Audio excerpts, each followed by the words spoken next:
àkọ́kọ́ náà kí Islam tó wọ ilẹ̀ Nàìjíríà tẹ́ bá lọ ẹni tó bá kàtà dáadáa. Bàbá Mùtí a sọ̀rọ̀ nípa history ilé kí ilẹ̀ Ok, Yorùbá la wà, so tí wọ́n bá fẹ́ sọ̀rọ̀ nípa history ẹ lè ṣe yẹn ní fídíò tàbí kẹ́ lọ sọ́dọ̀ ààrẹ tó wà ní Ìbàdàn tó ń pìtàn, ààrẹ àwọn tó ń pìtàn sọ̀rọ̀ ẹ lè bá ààrẹ ó lè lọ sọ́dọ̀ Oríyọmí Hamzat. Àbóríyọmí Hamzat. So ilé kí ó ní bí ìbáyìí ṣe fẹ́ bá a dá sí tò nílẹ̀ Islam ìgbàláyé wà láti máa bọ́ ọmọ kékeré sùn. So adẹ̀ ń sọ káwọn èèyàn mọ̀ pé nínú Islam nǹkan tí Islam gbé wà nǹkan aburú ni. So lára ẹ̀ nìyẹn. So kí ló fẹ́ sọ? ẹ̀sùn Islam ò fààyè gbà Bàbá ní ọ̀bọ ọmọ kékeré sùn. Tẹ́ ń gbọ́ mi kò sì sínú tẹ́ bá gbọ́rú yún àwọn parọ́ ni nǹkan kan kọ. ṣé iná wà pẹ̀lú Kùránì yín bẹ̀yẹ? Ẹni ṣé wà pẹ̀lú Kùránì yín níbi bẹ̀yẹ náà? Hello? Àwọn máa gbé wá lójú screen, mo ní ṣé wà pẹ̀lú Kùránì yín. ẹgbẹ́ wa lójú screen, ẹgbẹ́ wa máa rí ẹgbẹ́ wa. All right.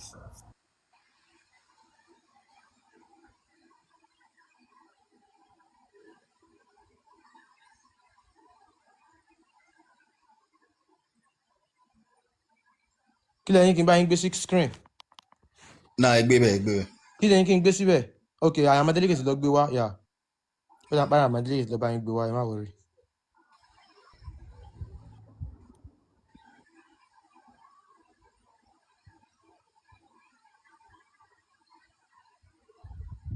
Àwọn èèyàn sáà ń bú mi ní Mutiu bandit. Ó yá àfà. Ó ti wà lójú screen o àfà, ẹni bá wa kà Surah Al-Talaq àyá ẹlẹ́ẹ̀kẹrin. So kí ni àfà kí ni wọ́n ń pè ní tọ́láàkì gan? At-talaq. Tọ́láàkì ni kéèyàn kọ obìnrin sílẹ̀. Kéèyàn kọ obìnrin téèyàn fẹ́. Kọkùnrin ó kọ obìnrin sílẹ̀ bẹ́ẹ̀ ni. Ó yá. Òní wọ́n ń pè ní tọ́láàk. Ẹ bá wa kà. Ẹ bá wa tú. Hello? Ẹ kà kẹ́ tú àfà àti ń gbádùn yín.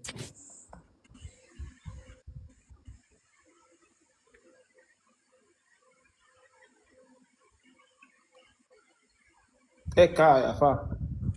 Wọ́n àgbẹ̀lú yín o, ṣé ń gbọ́ mi? Àgbọ́ yín o, ẹ kà o. Ẹ gbọ́ mi bò. Ẹ kà.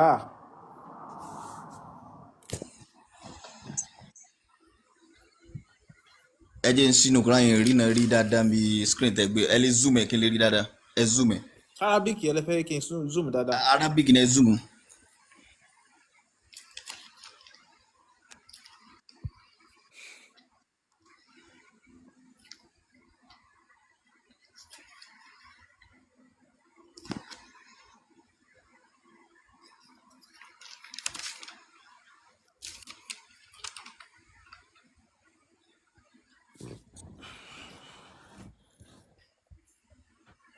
Ó ti wà ń bẹ̀.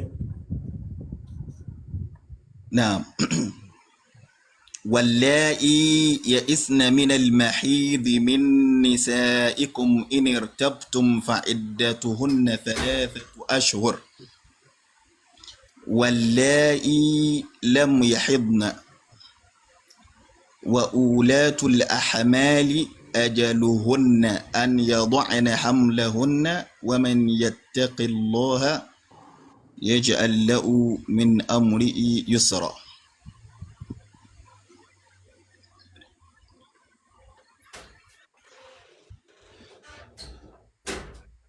Ẹ tú àfà. Naam. Àwọn kọ́nà téèyàn bá fẹ́ àyà yóò ń sọ̀rọ̀ nípa kíkọrẹ ẹni sílẹ̀ ni nípa tọ́lák. Ṣé wà pẹ̀lú mi? Yeah. Hello? À ń gbọ́ yín. Ó ń sọ̀rọ̀ nípa tọ́lák nípa kákọrẹ ẹni sílẹ̀. Bóyá péjú ẹni sìn èèyàn fẹ́yàwó ó máa ní àwọn nǹkan tí ó fà lóòótọ́ wọ́n ní abghadul halal inda Allah at-talaq. Nínú kọ́kẹ́ka ní kò tú afọ́ bàbá mú ti ń tẹ́ àwa mọ̀ àmọ̀ nípa ẹ̀. nǹkan tẹ́ ka yẹn gọgọgọ ní kẹ́ bá wa sọ. kí ni tẹ́ ẹ máa ṣe ẹ fẹ́ kí n sọ̀rọ̀ ẹ fẹ́ kí n ṣàlàyé. ẹ má ti ṣàlàyé nǹkan tẹ́ ka yẹn gọgọgọ ní bẹ́ẹ̀ ṣe ka yẹn torí mi gbádùn voice yín very sweet. Ẹ wá bá wa tú lédè Yorùbá pẹ̀lú lédè tó dùn náà bẹ́ẹ̀ ṣe tú ẹ kọ́kọ́ fi story ẹ kọ́kọ́ fi àlàyé yẹn kalẹ̀. Ìtẹ́ ka yẹn ẹ tú lédè Yorùbá irú àwọn tá àgbédè nsìn tó bá ti yé wa ẹ ṣe wàá ṣàlàyé ẹ bá wa tú bẹ́ẹ̀ ṣe ka yẹn ẹ tú lédè tí èdè tiwa ẹ ṣeun bàbá mi. Then one other thing, ẹ jọ̀ọ́ ẹ jẹ́ ká jẹ́ kí àáfàá kí wọ́n ẹ fún wọn ní enough time kí wọ́n sọ̀rọ̀ dáadáa because mi ì fẹ́ káwọn kan máa sọ pé àwọn ò fún wọn ní time. Ẹ jẹ́ ká jẹ́ kí wọ́n fi ara balẹ̀ kán sọ̀rọ̀ lẹ́wọ̀n pé àáfàá yìí wọ́n mọ kí èmi náà dẹ̀ like voice wọn bí ancestor ṣe sọ. I really love it sincerely. Ó dẹ̀ ti ń jẹ́ kí n máa love yín. Ẹ continue ẹ ṣé. gẹ́lẹ́ bí mo yẹn sọ lọ tọ́lá téèyàn bá fẹ́ kọrẹ nílẹ̀ ó máa ní reason gẹ́lẹ́ bí mo yẹn sọ náà pé nínú tí Ọlọ́run gan ọ̀fẹ́ jù nínú tọ́lọ́run ọ̀fẹ́ òun náà ní kíni. Allah lẹ máa lò ní orí ètò wáyé báyìí Allah ó yàtọ̀ sọ́lọ́ Allah. kẹ́ ẹ lè gbọ́ mi ebi Ọlọ́run lẹ́yìn pé. Allah làwa mọ̀ Allah. kílẹ̀ yín máa ń pè lọ́dọ̀ tí yín. Allahu. Ọlọ́run lẹ máa ń pè lọ́dọ̀ yín àbí bẹ́ẹ̀ kọ́. Allahu afẹ́ mọ̀ ti jẹ́ ká pẹ́ lórí ìyẹ́ Allah ní kẹ́ ẹ lò. nínú tí tóun gangan ọ̀fẹ́ jù tí ó já sí pé ní tó bá padà wá yẹ ó padà accept ẹ̀ pé kéèyàn ó ṣe onáà ní at-talaq bóyá tí nǹkan tó bá ti fẹ́ mẹ́mi lọ àbí tó bá ti fẹ́ mú wàhálà àbí tí wàhálà tó bá ti fẹ́ dojú ikú gangan Islam fààyè gba kíni ó fààyè gba at-talaq àmọ́ tá a bá wá yàrá ní wallā'i ya'isna min al-mahīḍ min nisā'ikum in irtabtum fa iddatuhunna 3 ashhur. Ẹni àwọn obìnrin ya'isna min al-mahīḍ mahídù ń bí ọ̀nà pé ní haidọ̀ yẹn ni pé wọ́n ó ṣe haidọ̀ yẹn wọ́n ó ṣe ní lápẹjọ yẹn sì èèyàn fẹ́ tọ̀ lákọ̀ obìnrin kàn ní lé kẹ́kàn lé gbé ọyá máa lọ kẹrù rẹ máa lọ kí ni ìdí tààfin ní lé bẹ́ẹ̀ ìdí tààfin ní lé bẹ́ẹ̀ ni pé bóyá tó bá kẹrù rẹ lọ ní sí ó pọ́sù gáàsì pé ní bóyá láàrin ìgbà tíjà fi wáyé láàrin ara yín tó fi kọ́ra yín lẹ́hùn ẹ ti jọ ní nǹkan papọ̀ ó ti lóyún ìwọ ọ̀dẹ̀ mà tó fi wá lọ bẹ́ẹ̀ bóyá wá lọ bẹ́ẹ̀ báyẹn ẹni tó fi wá mu tó fi lọ bẹ́ẹ̀ ọ̀rọ̀ tún pọ̀ lórí yìí náà o pé tó bá lọ yẹn ń bo gangan ló máa lọ rí dé sí só máa lọ gbalé fúnra yìí gangan ni àbí yóò lọ sọ́dọ̀ àwọn fámìlì rẹ̀ ọ̀rọ̀ wà lórí yìí lọ́tọ̀ àyà ń bẹ lọ́tọ̀ tó sọ̀rọ̀ ń pa yìí ok tó bá wá lọ báyẹn torí àmì sọ pé yóò kóra dúó yóò ṣe áídọ̀ yẹn nílé ọkọ yẹn gangan náà naturally àmọ́ yóò máa jẹ́ kí ni yóò máa jẹ́ 3 ashhur oṣù 3 péré ní ìṣe oṣù 3 tí èsè yẹn ó ní pé gẹ́lẹ́ bí tí mo sọ fún yín náà ni pé láàrin ìgbà yẹn kò sí pé báyà oṣù mara wọn bọ̀ tí láàrin oṣù 3 yẹn tí ọkùnrin bá padà wá bóyá ọkùnrin padà gba apology lọ́dọ̀ obìnrin yẹn èyí ìyàwó yẹn àbí bóyá ìyàwó gba apology lọ́dọ̀ ọkọ Islam fàyè gbà gbókè bóyá wọn tún wá padà súnmọ́ra wọn padà ọ̀rọ̀ olólùfẹ́ náà láàrin ara wọn ọ̀rọ̀ yẹn padà sí kíni ó padà yanjú láàrin ara wọn kò sí kíni o kò sí láì fi mẹ́ lóòdì wọn gbà tí obìnrin yóò bá ti kíni o tí yóò bá ti kú ní akàtà ọ̀rọ̀ pọ̀ lórí yan àmọ́ torí kí n má gbà yín ní àkókò ó ní wallā'i lam yahidna èyí eléyìí wá ní àwọn tó já sí pé ní wọn ò lè ṣe nǹkan oṣù mọ́ àwọn tí wọn ò lè ṣe kíni o tí wọn ò lè ṣe nǹkan oṣù mọ́ ẹgbẹ́ òkè ẹni tí ò lè ṣe nǹkan oṣù téèyàn wá fẹ́ kọrú ẹni bẹ́ẹ̀ náà lẹ̀ àbí tó já sí pé ní wà ulatul ahmal ajaluhunna an yada'na hamlahunna eléyìí wá ní pé ẹni tó já sí pé ní oyún bẹ́nu rẹ̀ àwa fẹ́ kọ̀ sílẹ̀ àbá tiẹ̀ kọ̀ sílẹ̀ gan naturally nígbà tá a kọ́ àyẹ̀wò ìfẹ́ ọmọ ó sì ti gbóyún sínú. ìgbà wo ni gbègede tá a fúnrú ẹni bẹ́ẹ̀ dì gbègede tá a fúnrú ẹni bẹ́ẹ̀ dì náà ni pé an yada'na hamlahunna irú àwọn èèyàn bẹ́ẹ̀ ọkọ̀ọ̀kọ́ bí n tó wà nù wọn yẹn tán ẹ bá bí tán báyìí tọ̀ gbàgede náà ti ṣe kí ni o ìtàn náà torí ẹ̀ ní pé níbi ìgbẹ̀yìn àyà yẹn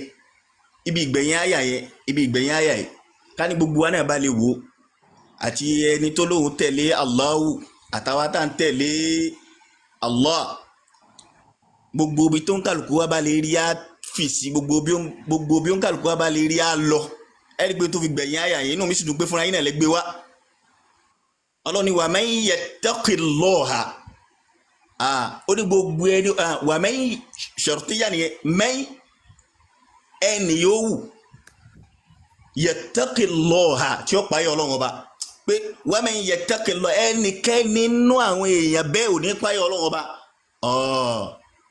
nítorí gbẹ̀yìn ọ̀rọ̀ yẹn ni pé yaj'al lahu min amrihi yusra tó ń pè gbogbo àlámọ̀rí rẹ̀ ọlọ́run ọba ó ṣe ní kiri o yóò ṣe ní rọrùn fún yóò ṣe ní rọrùn fún. Allah àbí Allahu. ẹni. Allah àbí Allahu. Allah. Kí ni a ti ń pè kíkọ lẹ́yìn ọ̀tọ̀ níṣẹ́ rí tẹ́ bá ní Allahu. ṣé ẹ ti tú tán ni àbí ó sì kù. ẹni. ṣé ẹ ti tú tán àbí báwo. mo ti tú tán. all right so oríṣiríṣi obìnrin mẹ́ta ni àyà yìí sọ̀rọ̀ nípa ẹ̀ so ẹ̀rí kó sọ̀rọ̀ nípa àwọn tó jẹ́ pé wọ́n ti dàgbà wọn rí nǹkan oṣù wọn mọ́ so ẹ padà wá mi tẹ́ bá ti lọ ànígbọ́ yín o. ń lọ. ẹ dẹ̀ rí pé láyé apá kejì ó sọ̀rọ̀ nípa àwọn tí ò tí ì bẹ̀rẹ̀ sí ní ṣe nǹkan oṣù. bẹ́ẹ̀ni. so àwọn tí ò tí ì bẹ̀rẹ̀ sí ní ṣe nǹkan oṣù yẹ ẹ fún wa ní gbèdéke éèjì wọn àti ìbẹ̀rẹ̀ àwọn ọmọ ọdún mélòó làwọn range àwọn tí ò tí ì bẹ̀rẹ̀ nǹkan oṣù yẹ ọmọ ọdún mélòó ni wọ́n ti máa ń bẹ̀rẹ̀ gan. ẹ farabalẹ̀ o.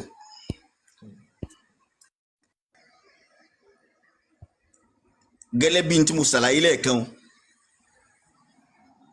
jẹ́ gbọ́ mi. à ń gbọ́ yín. ẹ gbọ́ mi bò. à ń gbọ́ yín.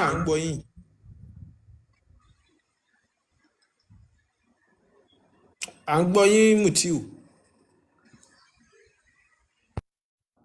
àfàmù tí nǹkan kan ṣe nẹ́tíwọ́ọ̀kì yín kò gbé rẹ́ẹ̀dì jáde o à ń gbọ́ yín clearly ẹ jọ̀ọ́ obìnrin méjì lẹ ṣàlàyé ẹ ti omit obìnrin ẹyọ kan láàrin yẹn so ẹ bá wa padà sí obìnrin tó wà láàrin yẹn ìyá wa mo kí ń ṣe ìkì ọ̀yà ṣe káàbọ̀.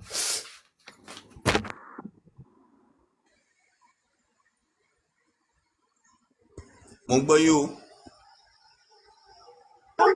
àlàyé obìnrin tẹ́ ṣe ń bẹ̀ yẹn ṣe mọ̀ pé oríṣi obìnrin mẹ́ta ni Al-Quran mention so mo rí wípé obìnrin méjì lẹ ṣàlàyé ẹ ṣàlàyé nípa àwọn tí wọ́n ti wọ menopause.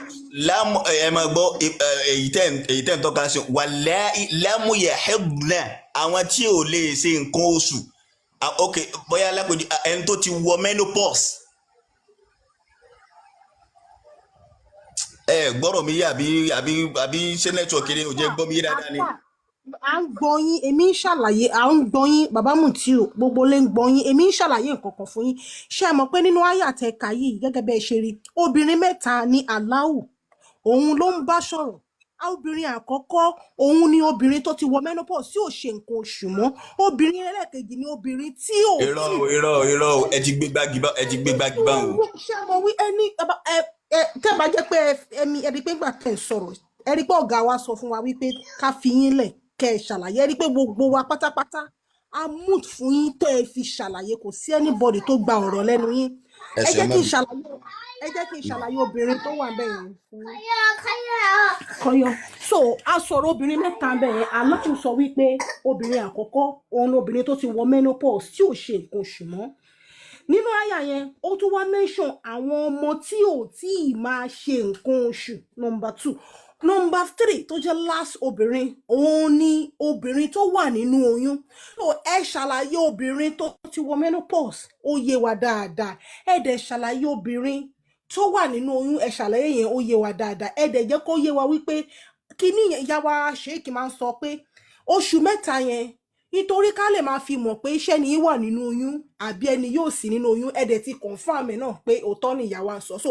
ó kù obìnrin kan láàrin yẹn tẹ̀ ń omit ìyẹn ni obìnrin tí ò tí ì máa ṣe nǹkan oṣù kì í ṣe obìnrin tí ò lè is different from obìnrin tí ò tí so obìnrin kan wà láàrin yẹn tí aláwù sọ wípé kò tí ì máa ṣe nǹkan oṣù so ẹ bá wa ṣe àlàyé lórí obìnrin yẹn àwọn ohun nìyẹn. Mo kí gbogbo ilé, assalamu alaikum wa rahmatullahi wa barakatuh.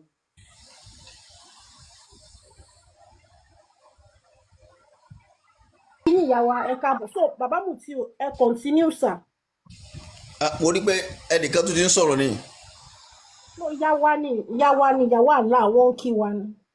ìyàwó àlá náà mú. ìyá mo ní kẹ́ ẹ ṣàlàyé nípa ọmọ tí ò tí ì máa ṣe nǹkan oṣù tó wà láàárín yẹn ẹ ṣàlàyé ẹ̀ fún wa sir.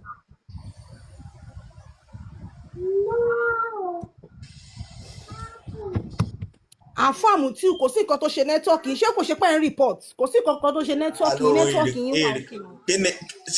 ṣe ẹ ń sọ nǹkan tí ò dáa tí màá fi rìkọ́dù yín àbí o.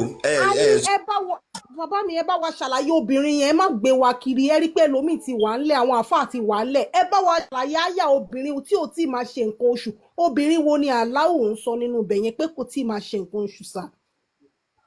Ancestors, ṣé wọ́n ti gbà pé obìnrin mẹ́ta ló wà nínú àyà yìí first of all? tó ìyá wa ẹ continue so ìyá wa máa bá yín sọ̀rọ̀ sí ìyá mi ẹ continue. Oh, okay. Bismillahirrahmanirrahim. All right, so Mr. kí lorúkọ wọn Mutiu? Mr. Mutiu. Ẹ jẹ́ padà wá sí mic náà. Tẹ́ bá ti kúrò lórí app à ń gbọ́ yín. Mr. Mutiu. gbọ́yìn o.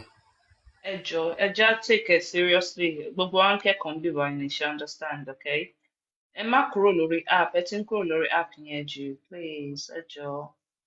Gbogbo ilé ẹ power tap. Ẹ jẹ́ ká ginger live yìí. Ibo ni gbogbo gift wà? Ẹ̀yin gifters, ẹ tọwọ́ bàpò, ẹ send the heart me. Ẹ fill up gallery MS Baba. Gbogbo bẹ́ ṣe máa support live nìyí, ẹ jọ̀ọ́. Ẹ já wà active and live níbí báyìí. Ẹ jọ̀ọ́ tẹ́ bá ti ń gbá àwọn èèyàn sókè. Intelligent Abdul ni kẹ́ máa gbé sókè. Ṣé get? So that show yẹn máa dùn. We need people that are competent, tó capable, tó mọ nǹkan tó ń sọ ẹ jọ̀ọ́ gbogbo lé. So, oh, thank you. You see, the Bible says, ask and it shall be given.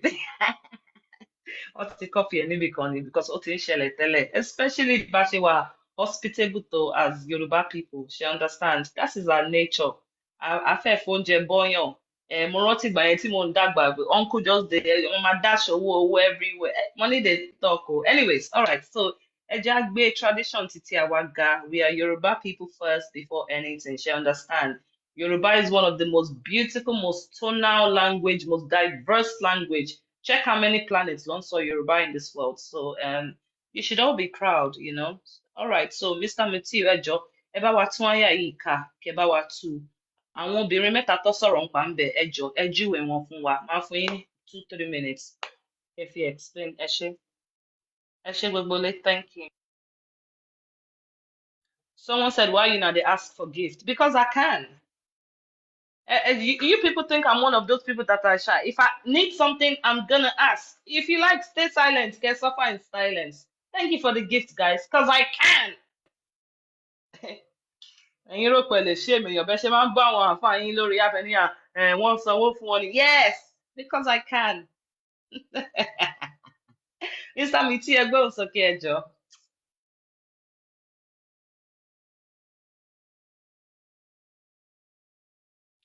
Ancestors, I think we should move to another person. Until time long now.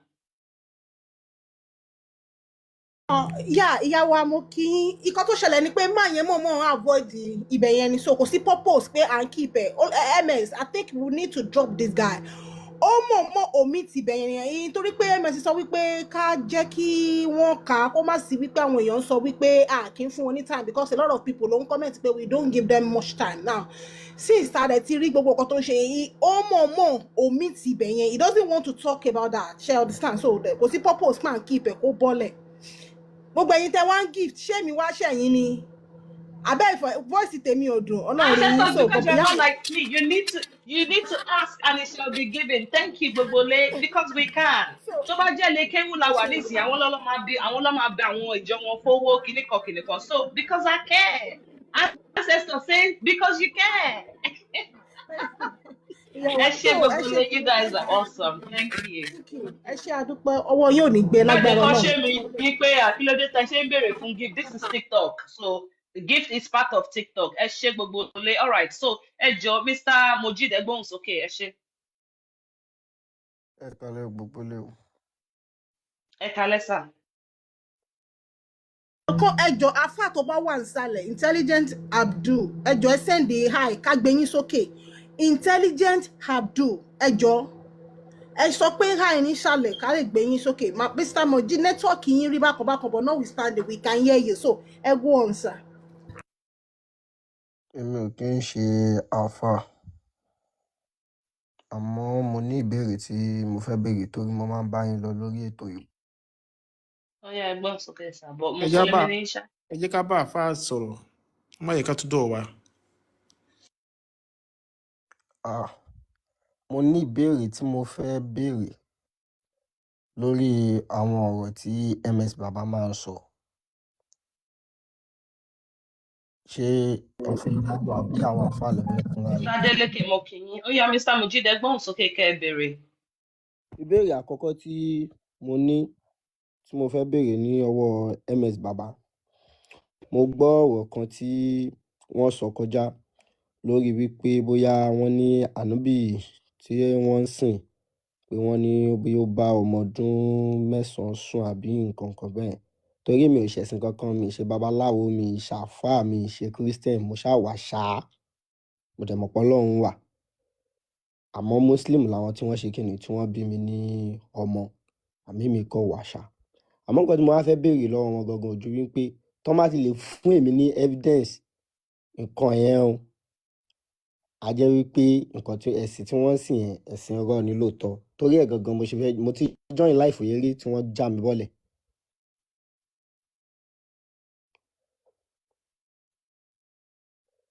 Ṣé question Ìbéèrè yín ṣe nípa Islam ni? question mi nípa Islam ni. Ẹlẹ́ẹ̀kejì gangan bẹ̀rẹ̀ tó wà rèé ojú wípé Ó MS yá, Baba ó yá, fúnra ẹ go ahead, ẹ go ahead, ẹ go ahead. MS Baba fúnra wọn náà wọ́n náà ń jà fún bóyá àwọn Yorùbá ọmọ káàlẹ̀ oòjíire nílẹ̀ Yorùbá yìí. Àwọn náà wà ní abroad ló wà, wọ́n dẹ̀ ń Mr. jà fún Mojid, can àwọn you just ask your question, please? ọmọ Ẹ ti káàlẹ̀ monologue oòjíire. ní sí, Kí ẹ sọ pé nìkan question lè ní. kí ló dé táwọn gangan lè wá Nàìjíríà kí a fi ojú rí wọn pé wọ́n fẹ́ wá jà fún Ẹ lọ find out ní comment section. Enjoy your flight. Alim Kabir, ẹ gbóhùn sókè sà.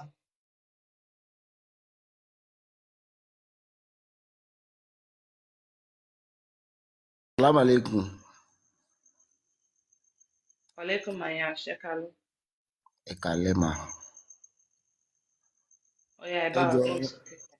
ẹ jọ̀ọ́ mùsùlùmí ni mí. Àwọn nǹkan tẹ̀dẹ̀ máa ń kà ó yà mí lẹ́nu nípa ànábì wa torí pé ọmọ Yorùbá gan ni mí ṣùgbọ́n ibẹ̀ náà bí wa sí. Àwọn nǹkan tẹ́ máa ń sọ pé ànábì bọ́kú sùn ó jí pátá ó yà mí lẹ́nu. Mo fẹ́ mọ àwọn mo fẹ́ kẹ́ ẹ ṣàlàyé ẹ̀ fún mi dájúdájú torí ẹ̀ ni mo ṣe ní kí n wọlé. Okay, so èwo lẹ fẹ́ kọ́kọ́ mọ̀? Èwo ló ṣọ́ọ̀kì system yìí tẹ gbọ́ Ìgbà tẹ pàtó? ní ànábì wa tẹni wọn bá ẹni ànábì bá òkú sùn ìyẹn ló yà mí lẹ́nu jù. Òjíṣẹ́ Ọlọ́run kẹ ló bókú sùn. Òjíṣẹ́ Allah, òjíṣẹ́ Allah. Ok, òjíṣẹ́ Allah náà lọ́lọ́run. Allah lọ́lọ́run. No. Allah is Allah. Ọlọ́run is Ọlọ́run. Ah, Ẹgbẹ́ Ọlọ́run lédè tóbi, Mr. Ali. sallallahu alayhi wa sallam. Mo ní ẹgbẹ́ Ọlọ́run tóbi. Sallallahu alayhi wa sallam. Ah, ẹgbẹ́ Ọlọ́run tóbi. Allahu akbar. Okay, tẹ bá sọ pé Allah Ọlọ́run ni, kí ló dé tẹ ṣe sọ Allahu Akbar? Nítorí pé èdè Lárúbáwá ni wọ́n fi pe Ọlọ́run. Okay, kí ni Allah ní French, Mr. Alim? Mi ò délẹ̀ French rí o. Mr. Adeleke, ṣé lè bá wa gbé French Quran kan wá tẹ́ ẹ̀ bá mind? Just an example, French àbí Spanish, anyone. So, a fẹ́ wo bóyá lè translate orúkọ because Mr. Alim bẹ́yìn ṣe wà nísìn tẹ́ bá lọ sí Japan Alim yìí náà lọ sí máa pè ní ẹ lè translate orúkọ borúkọ mi ṣe jẹ́ Sheikh Ogbola nísìn tí n bá lọ sí Sweden tó bá jẹ́ orúkọ mi nìyẹn lóòótọ́ of course kì í ṣe orúkọ mi but tó bá jẹ́ yẹn ni Sheikh Ogbola ló máa pè mí tó bá jẹ́ Olúwaníyì lórúkọ yín no matter where you go your name will be Olúwaníyì that's why tẹ́ bá wo nínú Yorùbá Quran as well ṣe rí pé wọn kọ Ọlọ́run sí Allahu ni wọ́n kọ sí so ẹ já wo French only so Surah Al-Fatiha nìyí in the name of Allah the most compassionate the most merciful ní French Aum di Allah to something something mi lè ka French mo kàn try láti ṣe an example pé kò sí Quran tẹ́ máa ṣí Allah is always Allah so ẹ já lo Allah okay. Okay. Cool. Now, so ìtẹ́ sọ pé Mr. Deleke ṣe ní reference yẹn wọ́n ní ànábì boko sùn ká fún wọn lẹ́rìí yẹn káwọn náà lọ ṣe research wọn. Ẹ jọ̀ọ́ Screenshot ẹ̀. ẹ má bínú báwo lẹ ṣe lọ sọ pé òjíṣẹ́ Ọlọ́run bòkú sùn even Àwa kọ́ gan la sọ ẹni tí ó gba nǹkan gbọ́ngàn lè Mr. sọ pé Ali bòkú sùn. òjíṣẹ́ Allah ẹ mọ̀ pé Ọlọ́run is different from Allah ṣé mọ̀ Ẹ pé má kọ́ tó bínú gbé Allah Allah ọ̀dà yẹn ṣé mọ̀ pé Allah. ẹni sọ̀rọ̀ jẹ́ ìṣàlàyé fún yín ẹni no this is just something you need to understand nǹkan tẹ́ ní láti get ni wípé àwọn èèyàn tí ń practice elements of culture àti spirituality wọn kọ́ tó gbé àwọn ẹ̀sìn yìí dé èmi àti yín mọ̀ pé amọ̀gbà tó gbẹ́sìn yìí dé a lè lọ check date ẹ̀ a lè lọ check bó ṣe wọlé so wọ́n import ẹ̀ wá fún wa ni tẹ́ bá dẹ̀ wo ìran Yorùbá we are over bóyá 14,000 years old Islam is 1,400 because tẹ́ bá wo Mr. Alim kì í ṣe ẹ̀yin nìkan lẹ máa ń pe God yín ní Ọlọ́run àwọn Kristẹni náà máa ń ṣe ẹ dẹ̀ mọ̀ pé ìyàtọ̀ wà nínú God tẹ̀yin for example Christian God òun lọ́mọ Allah ò lọ́mọ ṣe mọ̀ pé ẹ̀yin méjèèjì lẹ máa ń pè bẹ́ẹ̀ are they the same thing tẹ́ bá sọ pé Ọlọ́run is Allah is Ọlọ́run also Yahweh Mr. Alim. a jẹ́ pé mo ti ń ṣe mistake látijọ́ ènìyàn o Allah ni mo máa ń pè lọ́lọ́run. Absolutely tẹ́ bá wo characteristics wọn for example tẹ́ bá wo Ọlọ́run the Ọlọ́run maybe through the Ifa way Yorùbá lè máa fi bá communicate tẹ́ bá wo Allah Lárúbáwá ni ṣe ti rí difference. Tẹ́ máa rá àwọn ọmọ Brazil yẹn tó máa wá kọ́ Yorùbá wọ́n máa trace root wọn a lot of them wọ́n ní Nigeria nínú wọn anyway because of slave trade ṣe get so ṣe ti get nǹkan tí mo ń try láti sọ Allahu ó rán òjíṣẹ́ tó ń pè ní Ànábì Muhammad ṣáwọn èèyàn wá gba Ànábì Muhammad gbọ́ kó tó gbé Islam wá no ṣe mọ̀ pé lè ṣe Islam tẹ́ bá gbàgbọ́ nínú Ànábì. Bẹ́ẹ̀ni. Exactly so Allah is Allah and Ọlọ́run is Ọlọ́run which belongs to the Yoruba people and the Yoruba people only. Ẹ jọ̀ọ́ ẹ má bínú ibi tán bí àwa sí nìyẹn tábà dẹ̀ ní ṣe rí kì í ṣe pé mo ẹ̀ṣẹ̀ ń gbọ́ yín nísìn tábà ní pé a máa kúrò nínú ẹ̀sìn sí báyìí àwọn tá a ní lẹ́gbẹ̀ẹ́ wọn ò pa wá o mi ò mọ bí mo ṣe fẹ́ ṣe. Wọ́n tí Islam sọ pé kó ṣe nìyẹn Ànábì gangan ló sọ ó ní pẹ́nikẹ́ni tó bá fẹ́ ẹ̀sìn yẹn lẹ̀ wọ́n ní kó faqtuluhum so òfin Sharia nìyẹn torí láti sọ pé a fẹ́ nílẹ̀ wa because a fẹ́ freedom of religion ẹni tó bá fẹ́ ṣe kó ṣe ẹni tó kò bá fẹ́ ṣe kó má ṣe bọ̀ nínú ẹ̀sìn yín nínú ẹ̀sìn òkùnkùn Islam wọ́n ní pé kó pa yín ni so mo mọ̀ pé threat yẹn wà lóòótọ́ but nǹkan táwọn òbí sọ ló ń tẹ̀lé wàláhì a lè fi hàn yín. Kò ṣàjọjì sẹ́mi náà ṣùgbọ́n ẹ wo. Òjíṣẹ́ Allah yín nìyẹn o so why tí kò lè ṣe boko sùn tó bá ní kó pa ni tó bá fi Islam lẹ̀ kò yẹ kó ṣọ́ọ̀kì yín náà ó yẹ jáka ibi reference yẹn nìyí so ìwé yẹn wọ́n ń pè ní Kanz al-Ummal the treasure of the deeds chapter ẹ má bínú chapter only the issue of women ẹ kọ screenshot there so that ẹ lọ ṣe research yín so Ibn Abbas ló narrate cousin ni prophet yín ó ní pé I Muhammad put on her my shirt. Èmi Muhammadu mo bọ́ aṣọ ọrùn mi mo wọ̀ sí lọ́rùn. So that she may wear the clothes of heaven. Kó bàa lè wọṣọ àlùjánnà. And I slept with her in her coffin. Mo dẹ̀ bá a sùn mo kó bá a sùn fún nínú sàòkú so that I may lessen the pressure of the grave. kí n bá lè dẹ́ya inú sàárè fún un. She was the best of Allah's creature to me after Abu Talib. arábìnrin yìí ló ní arábìnrin tó dáa jù tálàdá tó dáa jù lẹ́yìn Abu Talib. The Prophet was referring to Fatima, the mother of Ali. Fatima ìyá àlè ni Muhammadu ń sọ nípa ìyẹ́ o. The matrix explains. So àlàyé. The Arabic word used here for slept is istajat. ọ̀rọ̀ tí Muhammadu lò pé mo bá a sùn ó ní ó ń jẹ́ istajat. Which literally means to lay down with her. tó dẹ̀ túmọ̀ sí pé kéèyàn fẹ́ ìtàn ẹ̀ kéèyàn dẹ̀ kó ìbásùn fún nínú sàòkú. It is often used. Oh my gosh. It is often used. It is often used to mean to lay down to have sex. Adé máa ń lo gbólóhùn yìí láti sọ wípé mo bá obìnrin náà mo bá a sùn ní àjọṣepọ̀. Muhammad is understood as saying that because he slept with her, she becomes like a wife to him. Muhammadu agbọ́yé ní pé ó ṣe nǹkan wọ̀nyí nítorí pé ó ti sọ di bó ṣe bá a sùn yẹ ó ti sọ di ìyàwó ẹ̀. And she will be considered like the mother of the believers. Ó dẹ̀ ti di ìyá ẹ̀yin mùsùlùmí. This will supposedly prevent her from being tormented in the grave. Tí nǹkan tó ń dẹ̀ ṣe fún yìí kò ní jẹ́ kí ìyanu sàárè kó jẹ́. Since Muslims believe that as people wait for the judgment day, they will be tormented in the grave. Nígbà tẹ́yin mùsùlùmí tẹ́ ti nígbàgbọ́ pé tẹ́ bá ti kú tẹ́ bá ti wà nínú sàòkú àwọn kan máa lù yín. So ṣé ká dúró ń bẹ̀ Mr. Alim ẹ lè take a screenshot ẹ kẹ́ lọ check ẹ̀ fúnra yín. Àwa kọ́ la kọ ìwé yìí. These are Islamic sources. Ẹ wo bẹ́ẹ̀ ṣe ń sọ náà ni mo ti ń bẹ́rù àti ìwé mi wà lọ́wọ́ mi. Ẹ wo ó dà pé èmi gan máa padà sílé báyìí. Kì í ṣe mi ẹ̀ ṣe gbọ́ lónìí o, mo ti máa ń tẹ̀lé prógámù yìí tipẹ́tipẹ́.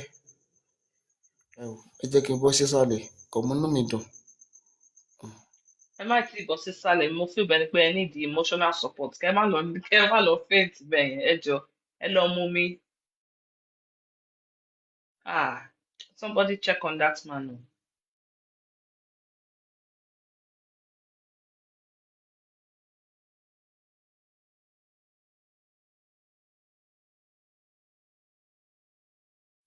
Big Salo ẹgbọ́n sókè hi.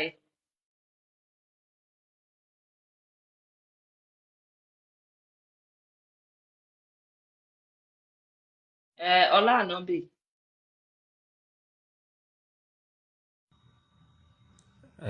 Ẹ pẹ̀lẹ́ o.